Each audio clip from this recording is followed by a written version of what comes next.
साधना का भाई नहीं था। वो बचपन से ही भगवान गणेश को राखी बांधती आ रही थी। हर बार की तरह इस बार भी साधना रक्षाबंधन पर अपने भाई गणेश को बांधने के लिए राखी खरीद कर लाना चाहती थी। इसके लिए उसे पैसों की जरूरत थी।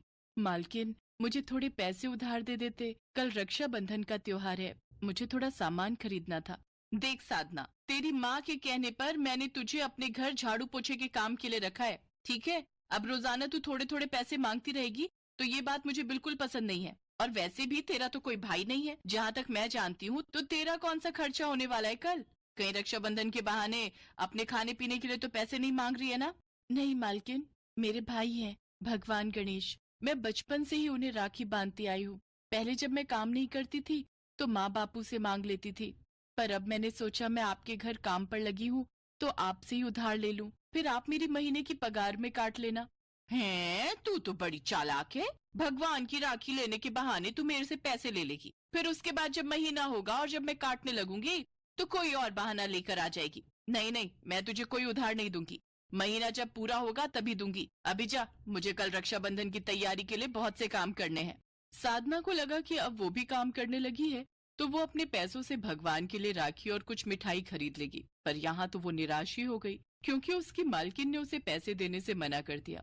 साधना को पता था कि उसके माँ बापू को पिछले कुछ दिनों से मजदूरी का काम नहीं मिला है, इसलिए उनके पास भी पैसे नहीं होंगे। इसी सोच में वो घर की ओर जा रही थी। उधर कैलाश पर्वत पर भगवान गणेश और माता पार्वती ये सारा दृश्य देख रहे थे। माता श्री, मेरी बहन साधना इस समय संकट में है। वो मुझे बचपन से राखी बांधती आ रही है। अब मुझे उसकी सहायता करनी ही होगी। माता श्री, मुझे एक भाई होने का फर्ज निभाना होगा, पर मैं कैसे उसकी सहायता करूं माता श्री? चिंता मत करो पुत्र, इस कार्य में मैं तुम्हें सहयोग करूंगी। रक्षाबंधन या फिर कोई भी त्योहार जितना भक्त का होता है उतना भगवान का भी होता है। तुम अपनी बहन के प्रति अपने फर्ज को अवश्य निभाओ पुत्र। राखी की तुम चिंता मत करो, उसका प्रबंध मैं कर दूंगी। बस तुम तो अपनी बहन से राखी बंधवाने की तैयारी करो, मैं शीघ्र ही लौट आऊंगी। ठीक है माता श्री, मैं आपकी प्रतीक्षा करूंगा। इसके पश्चात माँ पार्वती ने एक बूढ़ी औरत का रूप ले लिया और अपने झोले में कुछ राखियाँ भर ली और वे धरती लोक पर पहुँची। राखी ले लो राखी, सुंदर सुंदर राखी। ये भारी थैला उठा उठा कर तो मैं थक गई हूँ। कोई मेरा थैला वहाँ सड़क के उस पार प्याऊ तक ले जाए तो मैं थोड़ा ठंडा पानी पी लूंगी। बहुत प्यास लगी है। कोई है जो मुझे सड़क के उस पार तक ले जाएगा? इन बूढ़ी आंखों से दिखाई भी नहीं देता। आंखों की तो रोशनी ही चली गई है।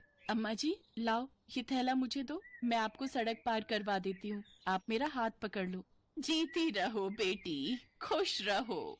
साधना बूढ़ी औरत को सड़क पार करवा देती है। बूढ़ी औरत के रूप में माँ पार्वती मन ही मन मुस्कुरा रही थी। अम्मा जी, आप बैठो और ये लो, आप पानी पी लो। बेटी, तुम बहुत अच्छी हो। तुम्हारे संस्कार बहुत ही अच्छे हैं। ये लो, मेरी तरफ से ये राखी उपहार में रखो। अपने भाई को राखी बांध देना। अब तुम्हें राखी खरीदनी नहीं पड़ेगी। अच्छी लगी ना? अम्मा जी, ये तो बहुत सुंदर है। मुझे सचमुच इसकी बहुत जरूरत थी। आपका बहुत बहुत धन्यवाद। अच्छा बेटी, अब मैं चलती हूँ। थोड़ी और राखियाँ बेच लूंगी। आराम से जाना अम्मा जी। राखियाँ देखकर साधना बहुत खुश होती है। उधर माँ पार्वती वापस कैलाश आ जाती है। अगले दिन साधना सुबह जल्दी उठ जाती है और नहा धोकर भगवान गणेश को वही राखी बांधने लगती है। तभी उसके द्वार पर एक बहुत ही सुंदर प्यारा छोटा सा बालक आवाज लगाता है। दीदी, आज रक्षाबंधन है, मेरी कोई बहन नहीं है, क्या तुम मुझे राखी बांधोगी? मेरे पास तो एक ही राखी है। गणेश जी, आप ही कहते हो ना, सभी मनुष्यों में आपका वास होता है और छोटे बच्चे तो आपका ही रूप होते हैं। मैं इस बच्चे को राखी बांधूंगी तो मुझे लगेगा ये राखी आप तक पहुंच गई। अगर ये बच्चा बिना राखी बंधवाए खाली कलाई लेकर चला गया तो उसे बहुत दुख होगा, साथ में मुझे भी अच्छा नहीं लगेगा। गणेश जी, मुझे माफ कर देना। इसमें भी माँ पार्वती और भगवान गणेश की ही लीला छुपी थी। माँ पार्वती ने जानबूझकर साधना को एक ही राखी दी थी ताकि वो उसकी परीक्षा ले सके कि साधना गणेश जी को राखी बांधेगी या फिर द्वार पर आए बालक को। साधना परीक्षा में सफल होती है। वो जैसे ही उस बच्चे को राखी बांधती है, वो बच्चा भगवान गणेश के रूप में आ जाता है। बहना, तुम परीक्षा में सफल हुई। मैं और माताश्री तुम्हारी परीक्षा ले रहे थे। मुझे अपनी आंखों पर यकीन नहीं हो रहा। आप स्वयं रक्षाबंधन के दिन मुझसे राखी बंधवाने आए भगवान। तो और क्या, जब एक बहन इतने सालों से मुझे राखी बांध रही है, तो मुझे भी तो भाई का फर्ज निभाने आना ही था ना। अब राखी के बदले मुझे तुम्हें उपहार भी तो देने हैं बहन। गणेश जी अपना दाहिना हाथ आशीर्वाद स्वरूप उठाते हैं और वहाँ पर ढेरों सजे हुए सोने चांदी के थाल प्रकट हो जाते हैं। हर थाल में कोई न कोई उपहार था। धन, दौलत, हीरे, जवाहरात, मिठाइयाँ, कपड़े और भी न जाने क्या क्या। साधना के साथ साथ उसके माता पिता भी हाथ जोड़े भगवान गणेश के सामने खड़े थे। साधना, ये सब उपहार तुम्हारे लिए ही हैं। जो कोई भी भक्त मुझे सच्चे हृदय से याद करता है, उसके घर सुख समृद्धि का वास होता है। रक्षाबंधन के दिन जो भी बहनें सच्चे मन से मुझे राखी बांधती हैं, मैं अपने भाई होने का फर्ज जरूर निभाता हूँ। मेरे आशीर्वाद से मेरी बहनों के जीवन के सारे दुख दूर हो जाते हैं और उनके जीवन में खुशियों का वास होता है।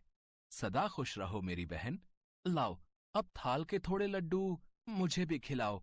मुझे बहुत जोरों की भूख लगी है। हाँ भैया गणेश, मैं अभी देती हूँ। साधना और उसके माता पिता की आंखों में खुशी के आंसू थे। भगवान गणेश और उनकी सवारी मूषक जब लड्डू खा रहे थे, तो मन ही मन साधना बहुत खुश हो रही थी। आज स्वयं भगवान गणेश भाई रूप में रक्षाबंधन का त्योहार मनाने अपनी बहन के घर जो आए थे। इससे बड़ी खुशी की बात एक बहन के लिए और क्या ही हो सकती थी।